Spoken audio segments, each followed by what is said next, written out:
Olá, seja bem-vindo ao episódio 7 do CH2. Hoje vou contar um conto chamado O Bom Policial, do livro Morto Não Fala. Deixarei o link desse livro na descrição caso queira comprar. Pois bem, sem mais delongas, vamos para a história.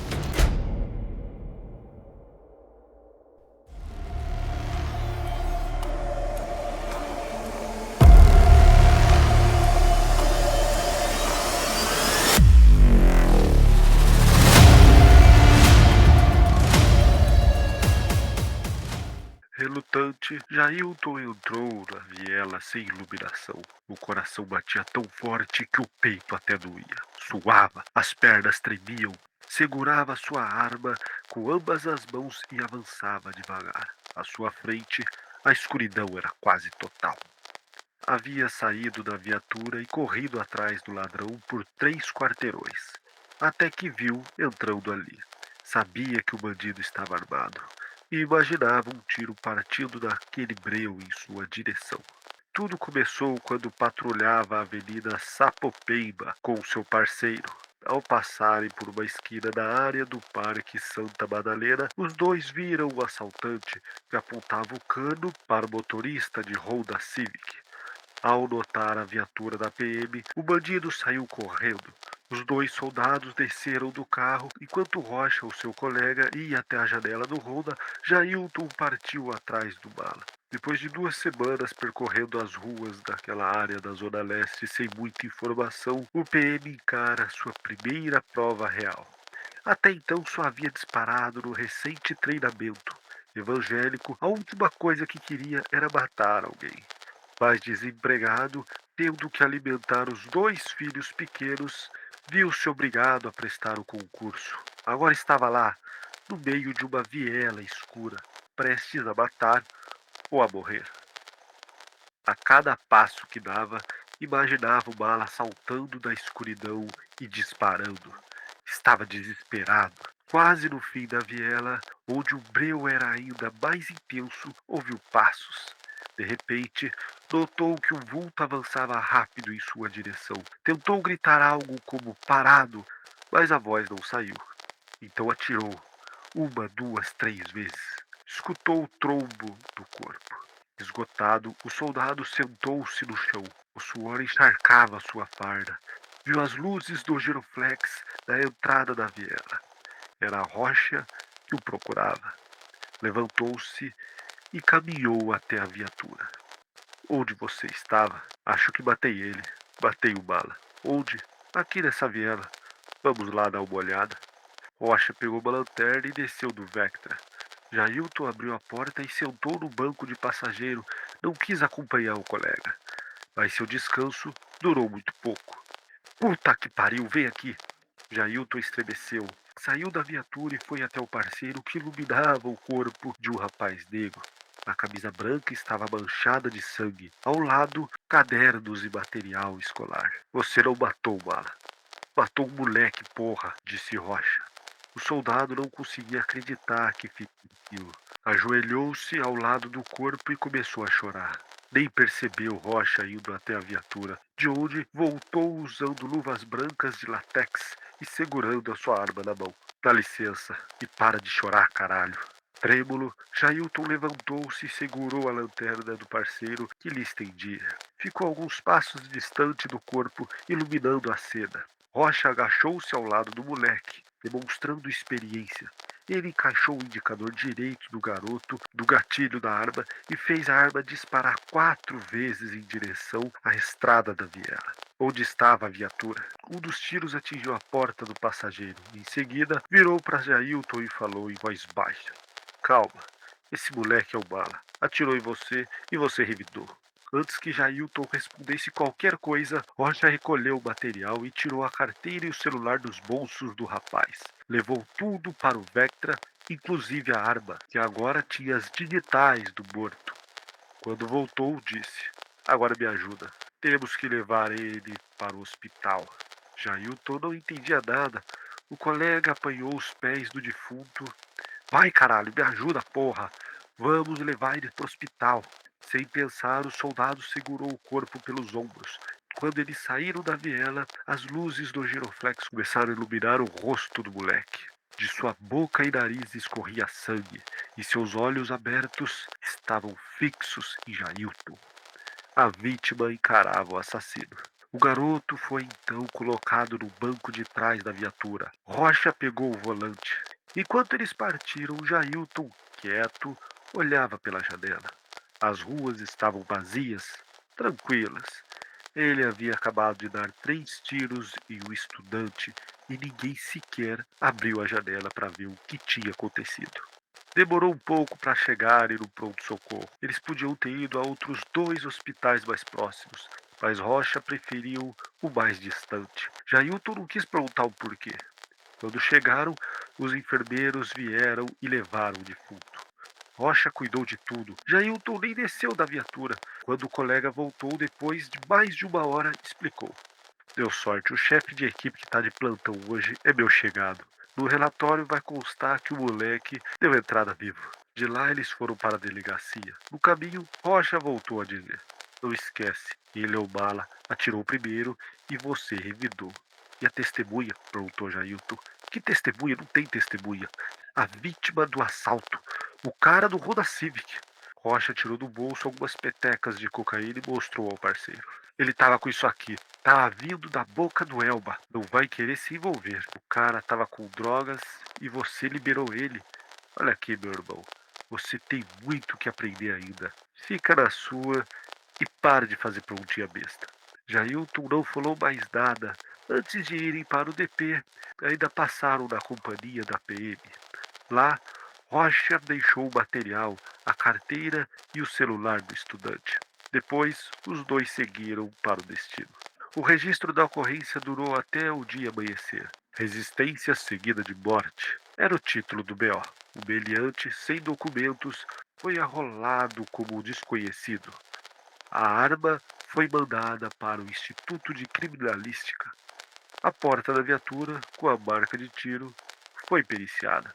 Tudo ocorreu sem problemas. Eram 6 da tarde quando o soldado chegou em casa. Divina, sua esposa, preparava a janta. Visivelmente abatido, Jailton deu um beijo no rosto dela e sentou-se sobre a mesa da cozinha. Você está bem? Perguntou a esposa. Tô sim. Matei o moleque. Eu sei. Você me disse quando ligou na delegacia avisando que ia chegar tarde. Ah, é? Você tem certeza que tá bem? Tenho. Não liga, ele era ladrão. Você cumpriu a sua obrigação. Jesus vai te perdoar. Acho que não. Dito isso, começou a chorar. Divina passou a mão na cabeça do marido. Acho melhor você largar esse serviço. Não dá. Preciso botar comida na mesa. A gente se vira. Se vira, porra. Como? O grito fez Divina recuar, assustada. Desculpa, meu bem. Eu não tô bom. Vou ficar uns dias no serviço administrativo. É normal na PM. Quando um policial mata alguém, fica um tempo afastado da rua. Vou melhorar. Você tá cansado, precisa dormir. Vai deitar que eu te acordo na hora da janta. Tá bom. E os meninos? Devem estar brincando na casa de algum vizinho. Hoje à noite tem culto. Mas você nem dormiu de ontem pra hoje. Não é melhor ficar em casa? Não, preciso ir no culto. Vou descansar um pouco. Depois a gente janta e vai para a igreja. O soldado foi para o quarto sob o olhar preocupado da mulher. Só tirou o tênis e caiu na cama de bruços. A luz do fim da tarde, que entrava pelas frestas da porta, quase não iluminava o cômodo. Por isso, quando virou a barriga para cima, Jailton não conseguiu distinguir o que era o vulto sobre o armário. Esticou o braço e ligou o abajur, e viu o estudante morto deitado em cima do móvel, olhando fixamente da mesma maneira que o encarava no momento que era carregado pela viatura. Olhos arregalados, sangue escorrendo do nariz e da boca. Quando Divina chegou ao quarto correndo, encontrou o marido com os olhos fixos no alto do armário, gritando sem parar. A mulher o chacoalhou e Jailton a encarou com mais puro horror. Depois voltou a olhar para o alto do armário. Aí pareceu dar uma sossegada. É, ele estava ali. A voz saiu fraca, quase um sussurro. Quem estava ali? O moleque, que moleque? Que eu matei? Bandido? Jailton não respondeu. Ficou olhando para a mulher com cara de louco. Deu mais uma olhada para o armário, levantou-se. Vou para a igreja. Mas o culto só começa às 8. Vou antes, para falar com o pastor Antônio. Então calçou seu tênis. Eu vou com você. Não, você fica. Preciso falar com ele, mas sozinho. E saiu, disposto a contar tudo ao pastor. A igreja ficava a 2 quarteirões de sua casa. Era um templo simples, um salão grande e velho. No caminho, 2 vozes pareciam falar dentro de sua cabeça. Uma dizia para ele contar tudo para o pastor. A outra, que se ele fizesse isso, poderia ser denunciado e preso. E aí sim, a sua família ficaria na merda. Atormentado, sentou-se na calçada, sentiu algo estranho e olhou para a esquerda. Novamente viu o garoto, sentado bem ao seu lado. Deu um grito e voltou correndo para casa o mais rápido que podia. Quem presenciou a cena não entendeu nada. O soldado mal saiu do quarto nos 4 dias que se seguiram. Desesperada, Divina tentava convencê-lo a procurar um médico. Dizia que chamaria o pastor para visitá-lo. Mas Jailton, agressivo, dizia que não queria ver ninguém, não queria falar com ninguém. A mulher já até começava a achar que era caso de possessão demoníaca. Vendo o pai naquele estado, os filhos se afastaram. Davam a ele apenas bom dia e boa noite. E o policial nem respondia. Só olhava com seu semblante perturbado. Quando começava a escurecer, ele gritava, tremia e falava sozinho. Dizia coisas que a família não entendia, sempre pedindo perdão a um ser invisível no alto do armário. No 7º dia, a esposa não aguentou mais. Ligou para a companhia da PM. À tarde, uma viatura passou em frente à casa de Jailton. O tenente Vargas, seu comandante direto, e o soldado Rocha tocaram a campainha. Divina atendeu a porta e levou policiais até o quarto, onde eles encontraram Jailton sentado na cama, com olheiras enormes, com os olhos fixados no alto do armário. Jailton, a voz do tenente o tirou do transe. Ficou em pé para cumprimentar o oficial. Ele pediu para que Jailton não se preocupasse e se sentasse novamente. Jailton, o Rocha já me contou tudo. O quê? O soldado olhou para o parceiro. Tudo, Jailton. Você matou o moleque pensando que era o bala. Jailton começou a chorar. Foi sem querer. Sabemos que foi sem querer. O soldado então se levantou, agarrando-se à farda do tenente. Por favor, pode me levar preso, eu mereço, mas não deixe minha família passar necessidade. Bom, eles dependem de mim. Me larga, Jailton. E o soldado soltou a farda, assustado com o tom de voz do superior. Enquanto o oficial verificava se a camisa ficava muito amassada, ajeitando-a, Rocha começou a falar. Calma, Jailton. Muita polícia já fez cagada como essa e ninguém nunca descobriu. Tenho 15 anos de PM e sei muito bem disso. Você não vai ser preso. Se fosse, eu também seria. Sim, prosseguiu o tenente. Não viemos para te prender. Ninguém sabe ainda o que aconteceu com o moleque. Ninguém foi reconhecer o corpo. Conseguimos liberar ele do IML antes do prazo. Já está enterrado como indigente. Bom, e o que vocês vieram fazer? Perguntou o soldado, transtornado. Soubemos do seu estado e dos seus problemas que tem enfrentado. Sua mulher contou tudo. Viemos te buscar. A gente vai resolver o seu problema. Estamos te esperando lá fora, explicou o oficial, que saiu do quarto sem dizer mais nada, seguido por Rocha. Jailton sentou-se no banco traseiro da viatura. Na janela, viu a Divina e as crianças da porta da casa. Ela acenou, fazendo um tchau. Ele não respondeu. Saíram dali e pegaram a marginal Tietê, na pista sentido a zona leste. Rocha dirigia. Quando entraram na marginal, o tenente lhe estendeu um uniforme preto e coturnos. Troca de roupa, veste isso, ordenou. Jailton obedeceu. Enquanto trocava de roupa, ficou olhando a cara do tenente no espelho do para-brisa. Chegou à conclusão que o olhar do oficial era muito parecido com o de Rocha. Era o mesmo de muitos colegas do PM. Opaco, completamente sem brilho. Algo que não refletia nenhuma emoção. Esse pensamento lhe deu um arrepio. Naquele momento, teve certeza que não queria ser como aqueles dois. Não queria ter aqueles olhos de quem mata gente, inocente ou não, sem sentir alguma coisa. E afinal de contas, o que significava aquela roupa preta? E para onde eles iriam? Terminou de se trocar, confuso quando notou que já começava a escurecer. Olhou para o lado e viu o garoto estirado no banco da viatura.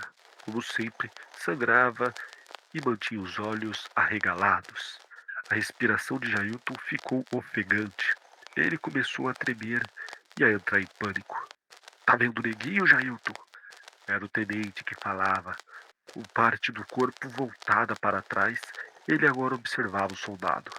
Jailton não sabia se olhava para o tenente ou para o moleque morto. Ambos lhe causavam pavor, e o oficial prosseguiu.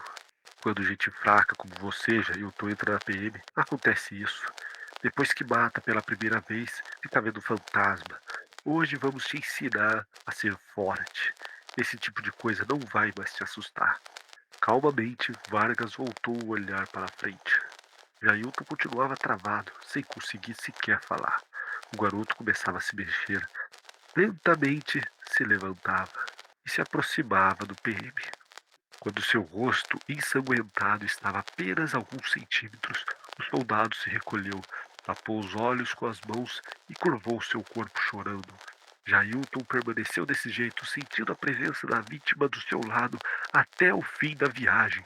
Nem notou que a viatura havia pego a Dutra, rumo a Guarulhos.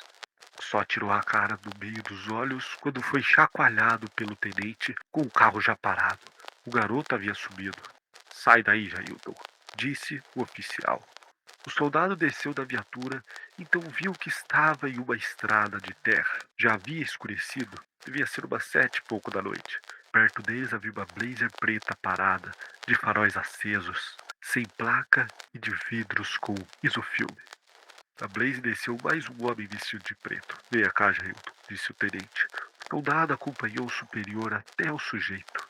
Este era calvo e tinha um grosso bigode. Devia ter uns 47 ou 48 anos.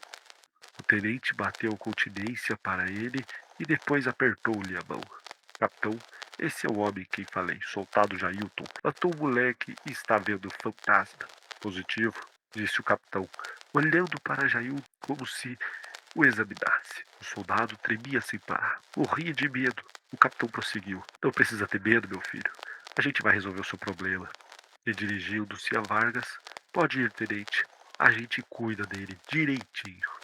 Com um sorriso no canto dos lábios, o tenente novamente bateu continente e apertou a mão do capitão.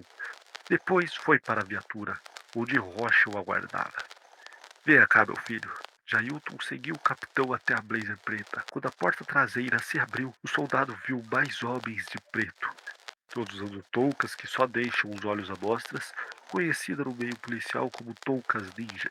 Um deles deu espaço para que Jailton se acomodasse. O capitão sentou-se na frente do banco do passageiro e estendeu uma touca para Jailton. Põe esse gorro, meu filho. Temos muito o que fazer nessa noite. Hoje você também vai ser um ninja, disse o capitão vestindo sua touca em seguida. No total havia 5 homens no carro, contando com o soldado. Jailton não vestiu a touca. Ficou com ela na mão, sem saber o que fazer. Sentiu um calafrio e olhou para baixo e lá estava ele, moleque, deitado no seu colo. Gritou e começou a se debater. Fez isso até que o encapuzado ao seu lado lhe acertou no estômago com o cabo de um rifle calibre 12. A Blaze parou. Jailton abriu a porta e caiu no chão de terra. Queria correr, mas não conseguia se levantar. Mal podia respirar. Olhou para cima, os ninjas o cercavam, o encarando, todos com aquele mesmo olhar sem brilho.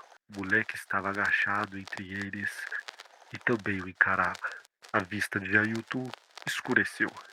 O soldado estava no salão da igreja, com todos os amigos da comunidade. Seus filhos, bem vestidos, corriam para lá e para cá, brincando com aquelas crianças. Divina usava um bonito vestido. Sorridente, ela segurava sua mão. Em um pequeno palco, a mulher do pastor, com uma linda voz, cantava louvando o Senhor, acompanhada pela banda. Jailton estava feliz. Sentiu um toque em seu ombro. Era o pastor. Ele está aqui com a gente, Jailton. Quem, pastor? Quem? Jesus. E olhando em direção em que o pastor apontava, o PM viu uma cruz fincada no chão. Nela estava pendurado um garoto negro. Seu sangue formava uma poça na base da cruz. Jailton ajoelhou-se chorando e pedindo perdão, enquanto todos cantavam juntos o hino religioso, estendendo seus braços em direção ao menino morto, que mantinha o olhar fixo no policial. Jailton tentava buscar socorro, olhando para a divina, para o pastor, para os filhos, mas todos sorriam e cantavam emocionados. Não davam atenção para ele. De repente começaram os tiros. Um por um, os dentes foram caindo, sangue para todos os lados. Eram os ninjas que haviam chegado à igreja e transformaram a festa em um verdadeiro massacre. À frente dos assassinos, o capitão gritava para Jailton: "Vamos fazer você ficar forte, meu filho." Divina caiu do seu lado. O pastor também viu um de seus filhos ter o peito estourado por um tiro e cair junto ao corpo do irmãozinho. Em meio àquele mar de sangue, todos os cadáveres estavam de olhos abertos e arregalados. Todos olhavam para Jailton. Do alto da cruz, o menino morto observava tudo. Pela primeira vez, o soldado o viu chorar, lágrimas de sangue.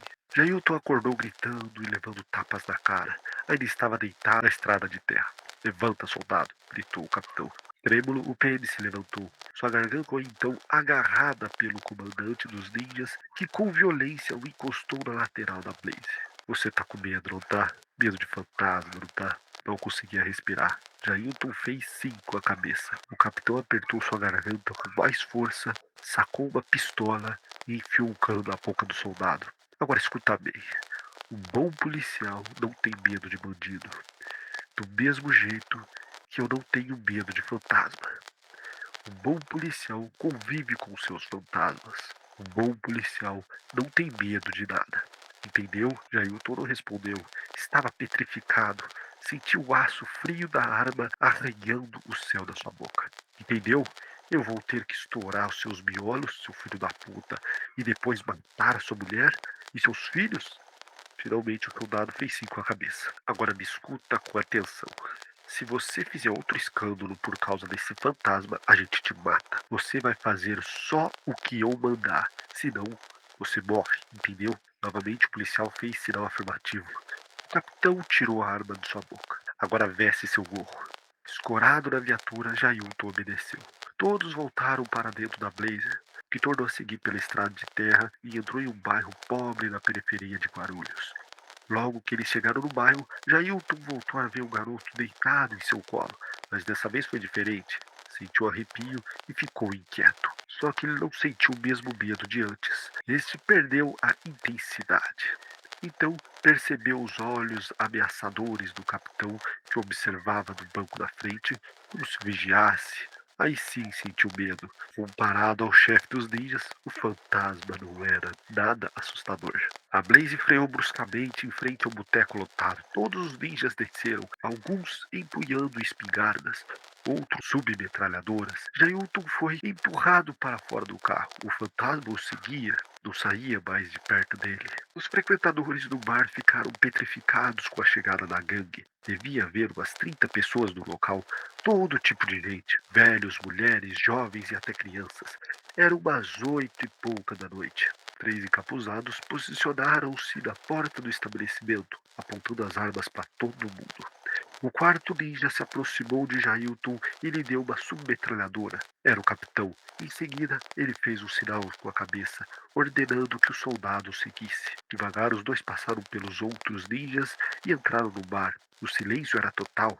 Lentamente, o capitão, também segurando uma submetralhadora, encarava os clientes do boteco, um por um, olhando no fundo dos seus olhos. Deixou uma mesa por último. Nela havia 5 jovens, 3 rapazes e 2 garotas.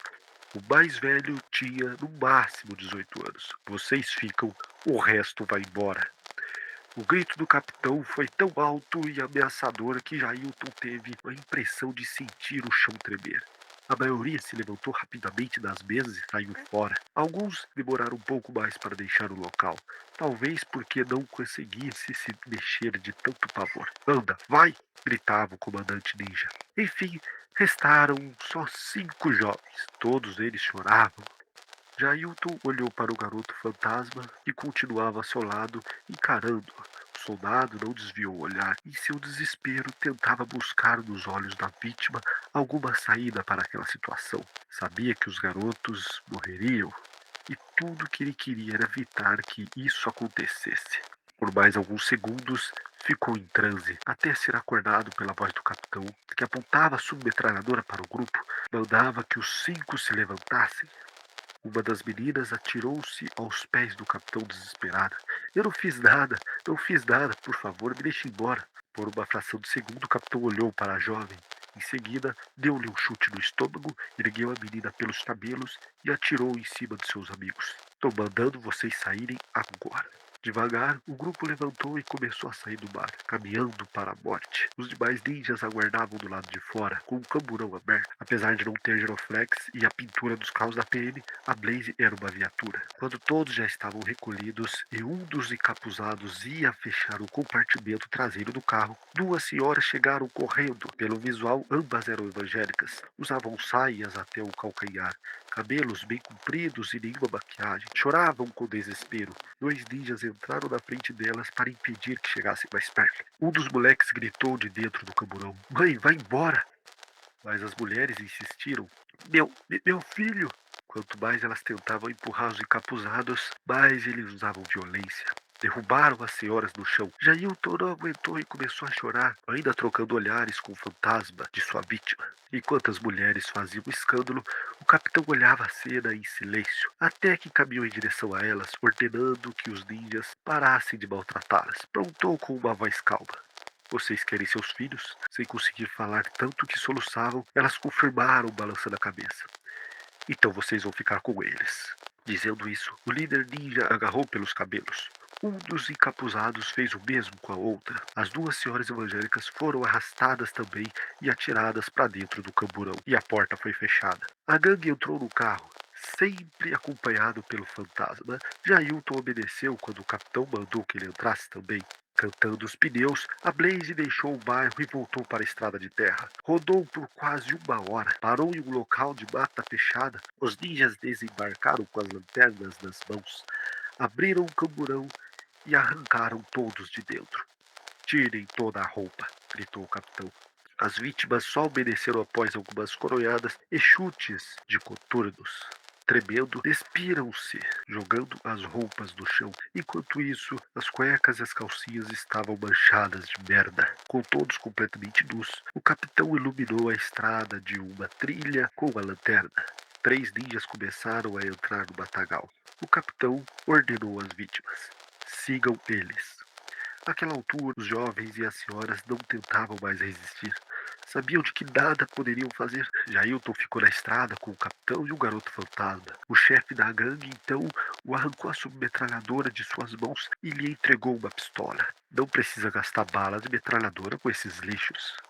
Pra quê? O que eles fizeram para merecer isso? Os 3 moleques são ladrões. Aterrorizaram os comerciantes de vários bairros aqui em Guarulhos.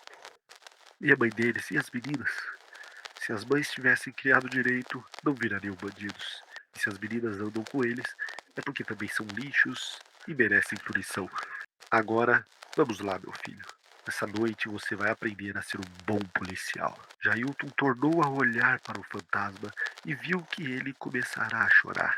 Não adianta ficar olhando para esse fantasma, rapaz. Ele não pode te ajudar. Tenha em mente o seguinte: se você não fizer o que eu mando, os próximos a entrar naquela trilha pelados serão você, sua mulher e seus filhos. O soldado estremeceu. Agora vamos. Chorando e tremendo, Jailton baixou a cabeça e entrou na trilha. O fantasma o seguia, tentando encará-lo, mas o policial já não olhava mais. Apenas andava, seguindo seu capitão. Caminharam até a luz da lanterna mostrar as vítimas, todas de joelhos, cercadas pelos ninjas. As senhoras rezavam em voz alta, gritando. Uma delas, abraçada com o filho, a outra a uma das meninas. A estas últimas, o capitão disse: Tá vendo, minha senhora? Por que não ensinou sua filha a ficar longe de bandido? Mata essas duas primeiro. Jailton olhou para a mãe e para a filha. viu que o fantasma do garoto negro se ajoelhou ao lado delas, com as grossas lágrimas de sangue ainda escorrendo pela cara. Seu rosto refletia horror. O soldado olhou ao redor e encontrou os olhares do capitão e dos seus outros ninjas. Aqueles mesmos olhares opacos de sempre. O senhor é meu pastor, berrava a mulher agarrada à filha. Aquela maldita reza começou a dar náuseas no soldado. De súbito, Jailton sentiu ódio de sua vida, do mundo, da falta de dinheiro, de o que fez entrar na PM, de vida de seus filhos, do fantasma e daquelas pessoas ajoelhadas à sua frente. Então encostou a arma na cabeça da mulher e estourou seus miolos. Em seguida, fez o mesmo com a garota, e em poucos segundos, com o resto das vítimas. Jailton chegou em casa no fim da tarde. De vir a preparar o jantar, na porta da cozinha, disse: Trabalhei muito hoje, vou descansar. Me acorda pra janta. Divina só olhou e balançou sua cabeça, sinalizando que sim. Seu marido mudará muito nos últimos 3 meses. Uma mudança que começou naquela noite em que o tenente e o outro PM o levaram para resolver o problema dele. No quarto, o soldado tirou o tênis e deitou na cama. Todos estavam em volta dela, encarando-a, seus fantasmas. Além do estudante, das senhoras evangélicas e dos 5 jovens, já haviam mais uns 10. Jailton fechou os olhos e cochilou. Tornará-se um bom policial.